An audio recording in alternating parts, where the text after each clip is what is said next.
01টা না ওর বেসের না 06টা ওর বেসে যাবে, ঠিক আছে? মানে দুটো ফাউন্ড এই 01 না 06 দিয়ে আমার ওর কমপ্লেক্সনটা বানাতে হবে। না, ও মিডিয়াম টু ফেয়ার, তাই তো? মিডিয়াম টু ফেয়ার, তার জন্য আমরা ফেয়ারের যে কালারটা সেই কালারটা আমরা বেশি নেব। মানে আমরা প্রথমে 3:1 নেব। 3:1 বলতে এটা 3 ড্রপ নেব আর এটা 1 ড্রপ নেব, নিলাম, ঠিক আছে? আমাদের দেখতে হবে যে ও মানে যাকে মেকআপটা করছো সে কোন দিকে, শেডটা তার কোন দিকে। ওর শেডটা যেহেতু ফেয়ারের দিকে, তার জন্য আমরা ফেয়ারের জিনিসটা বেশি নিচ্ছি।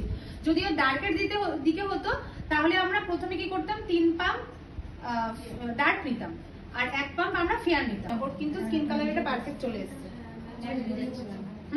এটা পারফেক্ট চলে এসেছে। যদি আমরা মনে করতাম যে এখানে ওর ডার্কের দিকটা বেশি হয়ে যাচ্ছে, তখন আমরা কি করতাম, 1 পাম্প আরো ফেয়ার নিয়ে নিতাম। এইটুকুনি প্রোডাক্ট, এই প্রোডাক্টটা দিয়ে আমার পুরো ফেসটা আমার যাবে না।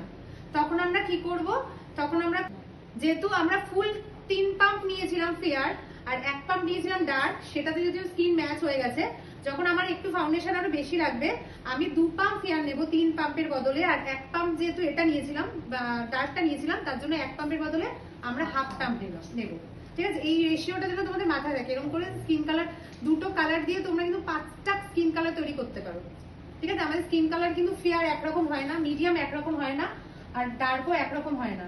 যাই হোক, এটাকে আমাদের তাড়াতাড়ি করে ব্লেন্ড করতে হবে, কারণ ব্লেন্ডের সময় কিন্তু বেশি দিতে পারবো না, যেহেতু এটা এমনিতেই থিক ফাউন্ডেশন। আমি তোমাদের বলেছিলাম যে রেখে দিয়ে কিন্তু এটাকে যদি সেলফ ড্রাইং হয় তাহলে পরে যত রেখে দেবে তত কিন্তু নিজে নিজে ফাউন্ডেশনটা টেনে নেবে। টেনে নিলে পরেই কিন্তু তখন অক্সিডাইজ করতে শুরু করবে। আমি যে পরিমাণটা নিলাম আমার মনে হচ্ছে এটা ডবল লাগবে, তখন আবার আমি 3:1 করবো। এটা আমি দেখে নিই আগে মুখের কতটুকু পোর্শনটা যাচ্ছে। ক্লিয়ার?